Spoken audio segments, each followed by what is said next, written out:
Hello guys, আসসালামু আলাইকুম। আপনারা সবাই কেমন আছেন? আশা করছি সবাই খুব ভালো আছেন। আলহামদুলিল্লাহ, আল্লাহর রহমতে আমিও খুব ভালো আছি। তো চলে এলাম স্পেশাল স্ন্যাক্স রেসিপি নিয়ে। তো আলু আর পাউরুটি দিয়ে এরকম সুন্দর একটা মশলা স্যান্ডউইচ বা স্ন্যাক্স রেসিপি আপনারা বানিয়ে নিতে পারবেন। তো খুবই সহজে, রেস্টুরেন্টে গিয়ে বারবার খাওয়ার প্রয়োজন নেই। তো কতটা ক্রিস্পি আর কতটা মুচমুচে, কতটা সুন্দর হয়েছে আপনাদের একবার জুম করে দেখাচ্ছি আমি, দেখুন। তো এতটাই ক্রিস্পি হয়েছে যে একদমই মুচমুচে হয়ে আছে, খেতে খুবই ভালো লাগবে। তো একেবারেই দোকানের স্টাইলে বা রেস্টুরেন্টের স্টাইলে আপনারা এই স্যান্ডউইচ, মশলা স্যান্ডউইচ বা অনেকেও মশলা স্যান্ডউইচ বলে বা অনেকেও স্ন্যাক্স হিসেবে জানেন। তো দেখুন, তার জন্য প্রথম থেকে লাস্ট পর্যন্ত পুরোটা দেখার অনুরোধ রইল। তো প্রথমে আমি আলুর পুরটাকে রেডি করে নেব। তার জন্য আমি দুটো আলু সেদ্ধ করে নিয়েছি। তো সেটা আমি আর দেখাচ্ছি না, অনেকটাই বড় হয়ে যাবে। আলু সেদ্ধটা আমি একেবারেই দেখাবো। তো এখানে আমি মশলার জন্য এখানে একটা ফ্রাই প্যান বসিয়ে দিয়েছি। তো ভালোভাবে গরম করে নিচ্ছি আমি। তো গরম হয়ে যাওয়ার পর আমি পর্যাপ্ত বা পরিমাণ মতো তেল আমি এখানে অ্যাড করে দিয়েছি।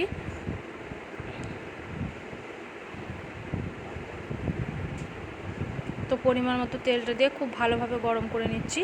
তারপরে দিয়ে দিচ্ছি 1 চামচ এখানে গোটা জিরে, আর দিয়ে দেবো এখানে পেঁয়াজ কুচি। তো আমি একটা বড় সাইজের পেঁয়াজ এরকমভাবে কুচি করে নিয়েছি, একটু মোটা মোটা করে। তারপর দিয়ে দিচ্ছি 6টা এখানে কাঁচা লঙ্কা, একদমই কুচি করে নিয়েছি আমি। তো সুন্দর করে আগে ভেজে নেব।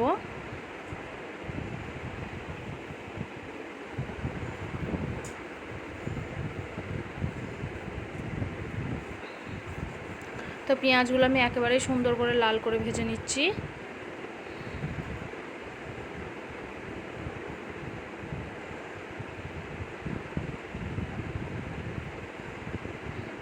তারপর দিয়ে দেবো এখানে ক্যাপসিকাম কুচি। তো ক্যাপসিকামটা অপশনাল, আপনারা চাইলে নাও দিতে পারেন। তো আমি দিচ্ছি একটু বেশি ভালো টেস্ট আসার জন্য।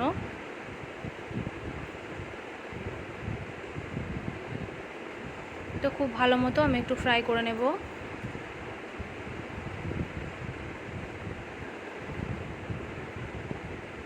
তারপর দিয়ে দিচ্ছি স্বাদ মতো লবণ।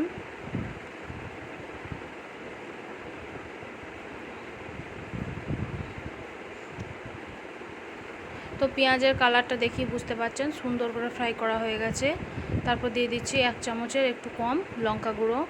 যেহেতু আমি কাঁচামরিচ এখানে অ্যাড করেছি, পরে আমি ব্ল্যাক পেপার বা চিলি ফ্লেক্স দেব তার জন্য। তারপর দিয়ে দিচ্ছি জিরে গুঁড়ো, তারপর দিয়ে দিচ্ছি ধনিয়া গুঁড়ো। তো আমি হলুদ গুঁড়োটা স্কিপ রাখলাম। তো ঝালটা আপনারা পরিমাণ মতো দিয়ে দেবেন, যেহেতু পরে আমি ব্ল্যাক পেপার আর চিলি ফ্লেক্স দেবো তার জন্য আমি এখানে 6টা কাঁচামরিচ আর 8 চামচ মতো লঙ্কা গুঁড়ো বা রেড চিলি পাউডার দিয়েছি।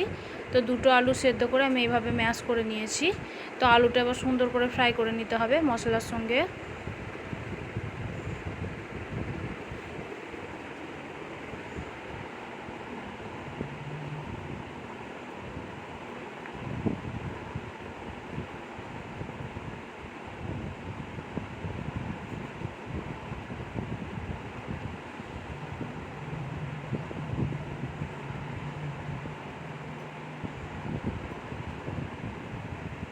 তো সুন্দর করে দেখুন আমি ফ্রাই করে নিচ্ছি। তারপর দিয়ে দিচ্ছি এখানে আমি 1 চামচ মতো চিলি ফ্লেক্স আর 1 চামচ দিয়ে দেবো ব্ল্যাক পেপার পাউডার বা গোলমরিচ গুঁড়ো। যে সুন্দর করে এবার আমি ফ্রাই করে নেব।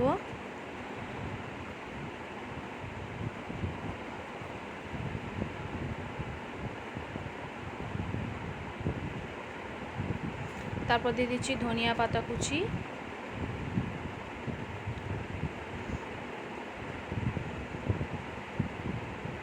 তো মাশাআল্লাহ, কালারটা দেখুন কতটা সুন্দর হয়েছে, খেতে কিন্তু অনেক টেস্টি হয়েছিল।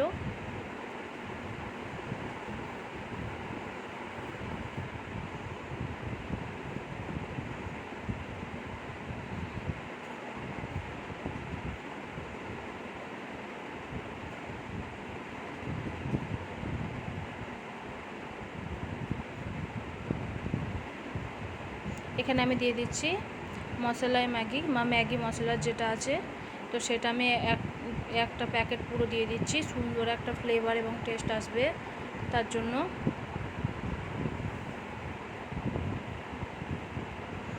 খুব সুন্দর করে আমি মিক্স করে নিচ্ছি।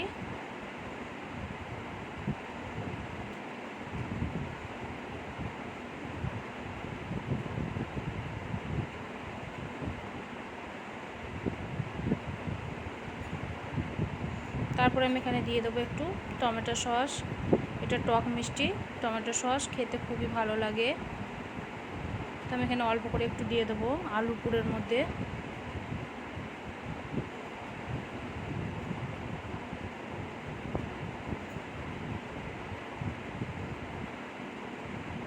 তারপরে আমি এখানে একটু দিয়ে দেবো মিউনিজ। তো আপনারা চাইলে মিউনিজটা এখানে নাও দিতে পারেন, তো আমি এখানে অল্প একটু ব্যবহার করব।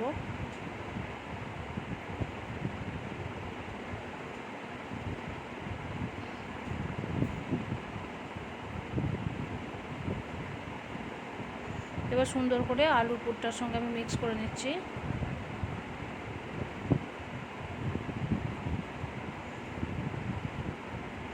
তো আমি সুন্দর করে দেখুন মিক্স করে নিচ্ছি। তো আলুর পুরটা দেখি বুঝতে পারছেন একেবারে পারফেক্টভাবে রেডি হয়ে গেছে।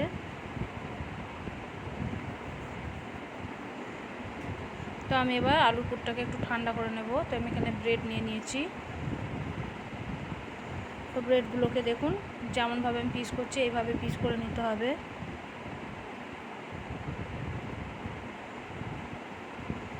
তো দেখুন আমি এরকম দুটোভাবে ব্রেড নিয়ে এরকম সাইড থেকে যে ব্রাউন কালারের অংশটা সেটাকে ভালোভাবে আমি বাদ দিয়ে দিচ্ছি।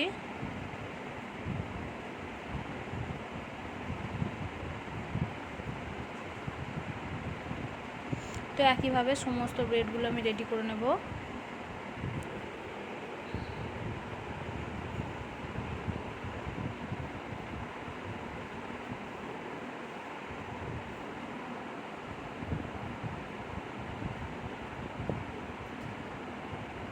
তো দেখুন এরকমভাবে মাছ বরাবর এরকম পিস করে নিচ্ছি। তো সুন্দরভাবে রেডি হয়ে যাচ্ছে দেখুন আমার স্ন্যাক্সের জন্য আমি ব্রেডগুলোকে একইভাবে রেডি করে নেব।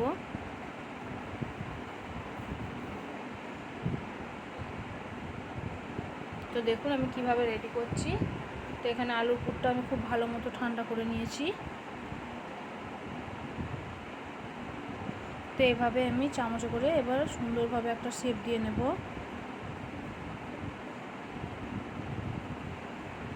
তো ওপর থেকে দেখুন যে সাইজটা মানে একদমই পারফেক্ট হবে।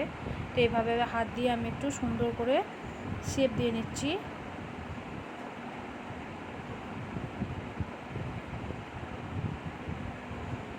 তো দেখুন হাত দিয়ে এইভাবে আমি একটু শেপ দিয়ে দিচ্ছি যাতে না বার হয়ে আসে। তো একইভাবে বাকিগুলো আমি রেডি করে নেব।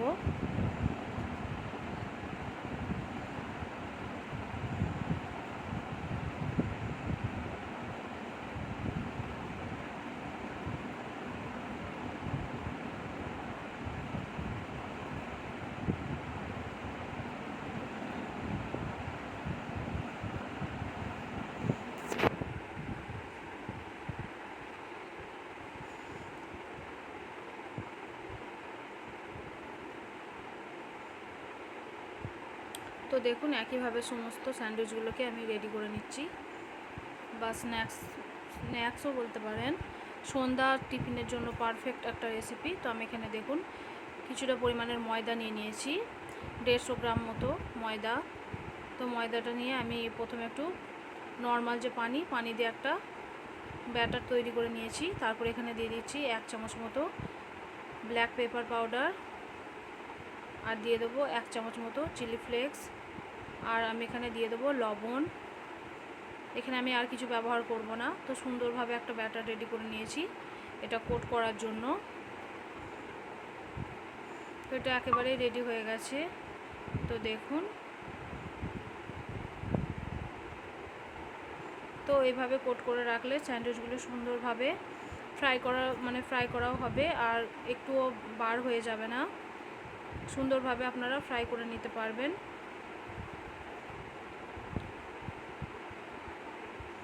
তো আমি এখানে কিছুটা নিয়ে নেব ব্রেড ক্রাম্ব। তো আপনারা এটা ঘরেও বানিয়ে নিতে পারেন। তো আমি এটা ঘরেই বানিয়েছি। দেখুন এটা দিয়ে ফ্রাই করলে একটু মুচমুচে হয় আর খেতেও খুবই ভালো লাগবে। তো আমি কেমনভাবে রেডি করছি আপনাদের সাথে আমি শেয়ার করছি, দেখুন। তো আমি এরকম কাঁটা চামচের সাহায্যে দু পিঠটা উল্টে পাল্টে এবার আমি তুলে নেব হাত দিয়ে। অনেকটাই নরম তো সফট, তার জন্য আমি হাত দিয়ে এইভাবে তুলে নিচ্ছি। তারপরে দেখুন কিভাবে রেডি করছি আমি। তো দু পাশটা দিয়ে এইভাবে কোট করে নিলেই কিন্তু রেডি হয়ে যাবে আমাদের। এটা বানানো খুবই সহজ, খেতে কিন্তু দারুণ মজার। এত সহজে যে এত সুন্দর একটা নাস্তার রেসিপি রেডি হয়, সত্যি না বানালে বিশ্বাস করবেন না। তো আমি এখানে পরিমাণ মতো তেল আগে থেকেই গরম করতে বসিয়ে দিয়েছিলাম। তো একইভাবে আমি দুটো পিস এখানে আমি দিয়ে দিচ্ছি, দেখুন রেডি করে নিয়েছি। তো বাকিগুলো আমি একইভাবে রেডি করে নিচ্ছি, সেগুলো আমি আর দেখাচ্ছি না। যেভাবে রেডি করলাম ওইভাবেই বাকিগুলো রেডি করে নেব।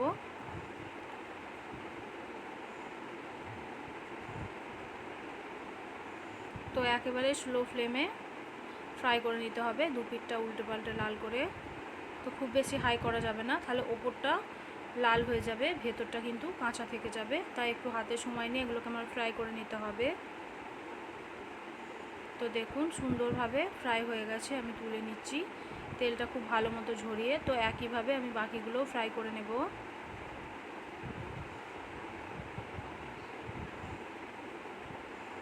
তো দেখুন বাকিগুলো একইভাবে আমি কোট করে নিয়েছি।